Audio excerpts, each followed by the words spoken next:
nageenyi keenya iddoo jirtanitti isin biraa ga'uu jecha har'a waa'ee rakkoo fayyaa namoota baay'ee kan ta'e waa'ee funuunaa irratti odeeffannoo fayyaa kan isiniif qoonnu ta'a. Funuunni namoota baay'ee irratti rakkoo fayyaa mul'achuu yookiin immoo mudachuu danda'udha. Kunis umrii kamiinuu akkasumas immoo saala lamaan irrattiyyuu yeroo garaagaraatti rakkoo uumamuu danda'udha. Kanaaf sababni funuunaa maal akka ta'e akkasumas immoo namoonni funuunaa hambisuudhaaf fi yeroo funuunni isaan mudate dhaabuudhaaf wantoota isaan gochuu qaban tokko kana kaasnee ilaallu ta'a.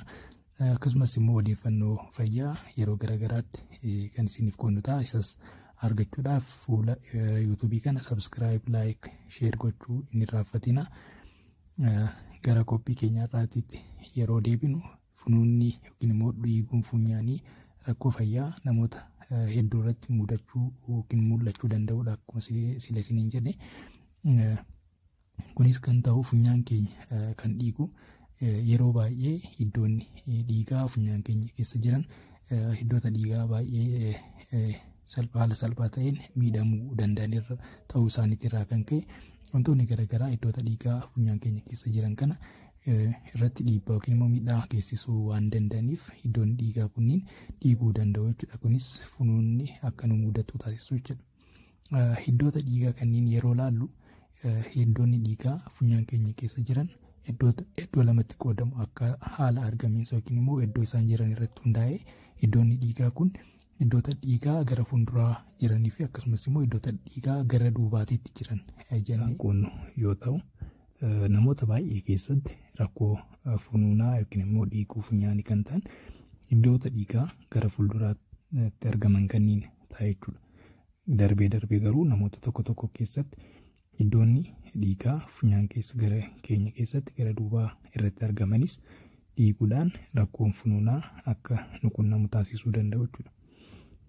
Akkuma jalqaba irratti kaasee iddoonni dhiigaa funyaan keenya keessa jiran bifa salphaa ta'een yookiin immoo miidhaa salphaa isaanirra ga'uun miidhamuu waan danda'aniif salphaatti dhiiguu danda'u jechuudha.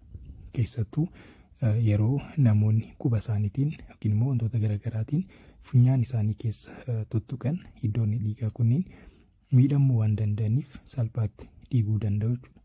Akkasumas immoo qilleensi qorraan keessi funyaan keenyaa akka goggogu waan godhuuf iddoonni dhiigaa funyaan keenya keessa jiran kunniin miidhamuu danda'u jechuudha. Kanumaan wal qabatee funyaan keenya dhiiguu danda'a jechuudha. Kanaaf yeroo baay'ee yeroo waqtii gannaa namoonni rakkoo funuunaa qaban yeroo gannaa yeroo irra deddeebi'ee isaan funuunu kan ilaallu ta'a jechuudha. Kanaaf keessi funyaan keenyaa yeroo goggogu akkasumas immoo tuttuqqii nuti funyaan keenya irratti taasisnuun iddoonni dhiigaa funyaan keenya keessa jiran kunniin salphaatti miidhamuu waan danda'aniif rakkoon funuunaa nu qunnamuu danda'a jechuudha. Kana malees rukuttaa funyaan keenya irratti ta'uun wal qabates immoo wanti garaagaraa funyaan keenya kan dha'u yoo ta'e iddoon dhiigaa kun bifa salphaa ta'een waan miidhamuu danda'aniif rakkoon funuunaa nu qunnamuu danda'a jechuudha. Kanaaf yoo wantoonni kunniin jiraatanii funyaan keenya kan dhiigu ta'e sababa miidhaa iddoota dhiigaa funyaan keenya irratti uumameen ta'uu akka danda'u yaaduu nurra jiraata jechuudha. Yeroo baay'ee rakkoon haala kanaan mudatu funyaan keenya tokko qofti akka nu funuunu kan taasisu yoo ta'e darbee funyaan keenya lamaaniis nu dhiiguu danda'a jechuudha. Yeroo haalli akkasii jiru immoo wantoota biraa akka shakkinus nu taasisuu danda'a jechuudha.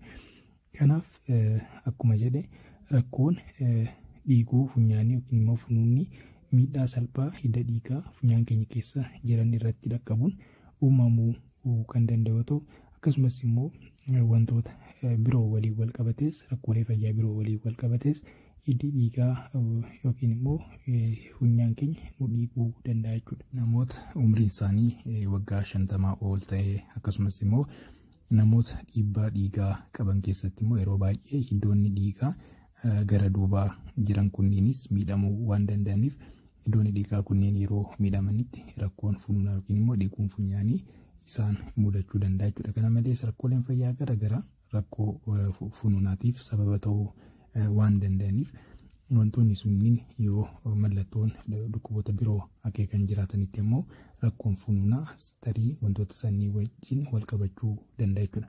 Keessattuu funuunni funyaan lamaaniin nu mudata yoo ta'e tarii wantoota biroo waliin wal qabatee ta'uu waan danda'uuf yeroo sana rakkoo fayyaa biroo shakkuun barbaachisaa ta'a jechuudha.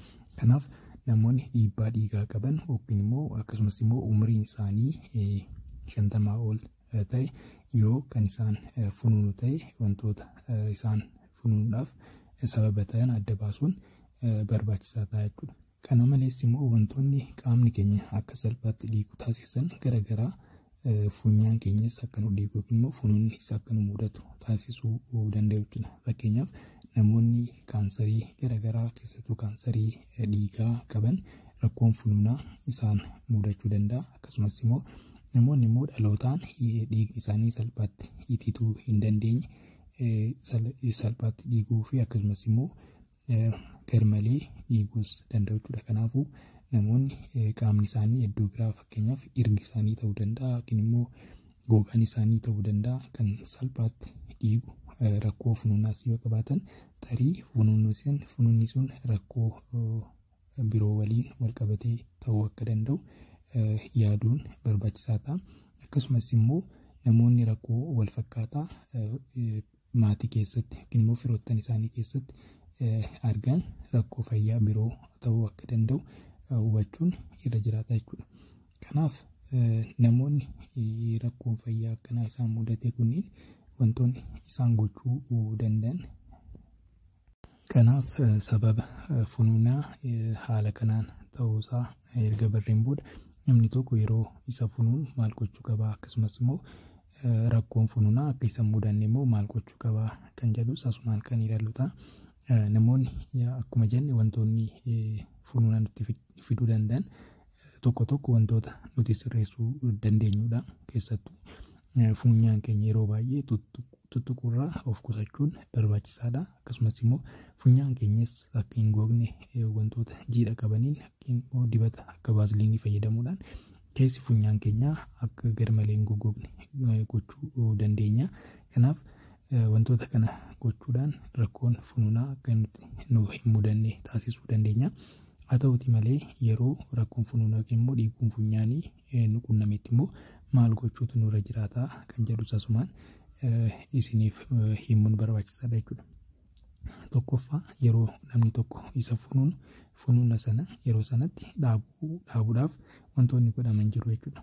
Kunis tokkoffaa namni sun yeroo isa funuunaa jirutti funyaan isaa lafee funyaanitii xiqqoo gadi siqee funyaan isaa jabeessee qabuu irra jiraata jechuudha.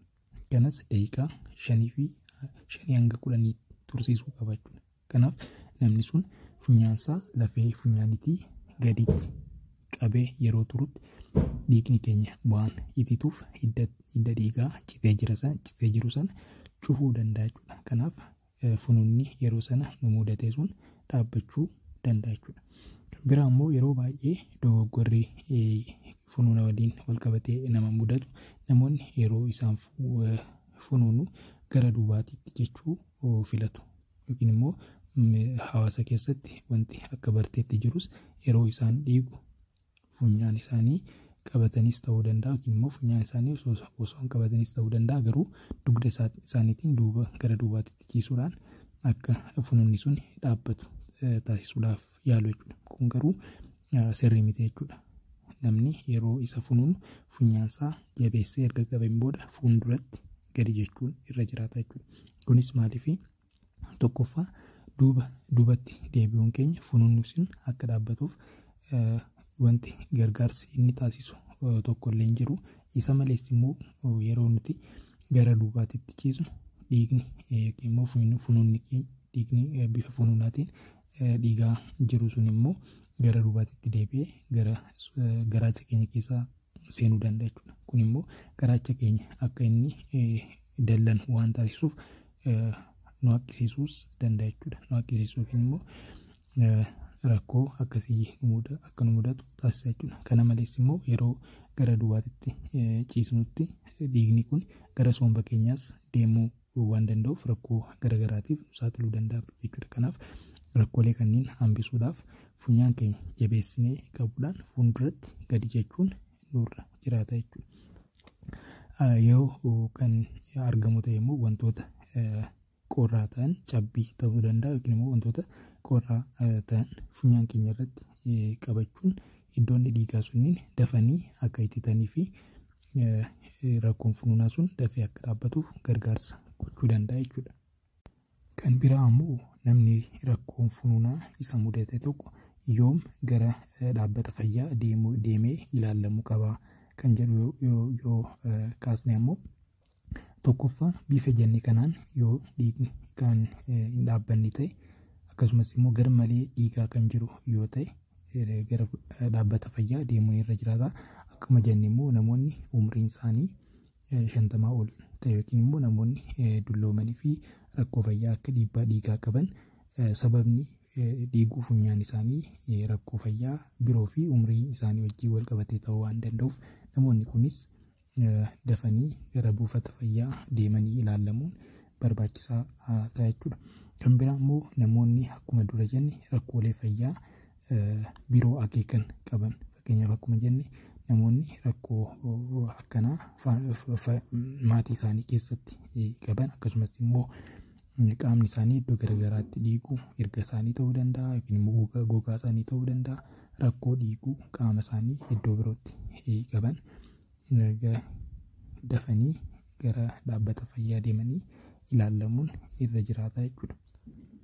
Kan biraan ammoo namoonni rakkoo funuunaa qaban kunniin irra deddeebi'ee yeroo baay'eedhaaf isaan kan qunnamu yoo ta'e keessattuu funyaan tokko qofti yeroo baay'ee irra deddeebi'ee kan dhiigu yoo ta'e tarii hiddi dhiigaa yaala barbaadu waan jiraachuu danda'uuf deemanii ilaalamuun irra jiraachuu danda'a. Akkasumas immoo akka dura kaasuu barbaade funyaan keenya lamaanuu yeroo tokkotti kan dhiigu yoo ta'e rakkoo fayyaa biraa akeekuu waan danda'uuf namoonni rakkoo akkasii qabaatanis osoo hin turiin deemanii dhaabbata fayyaatti ilaalamuudhaan furmaata barbaachisaa ta'e argachuun irra jiraata jechuudha.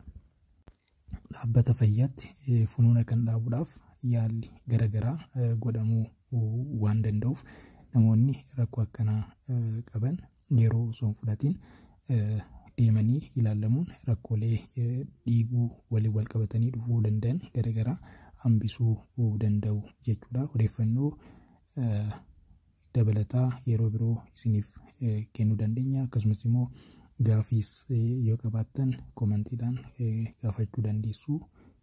Dooraa bula.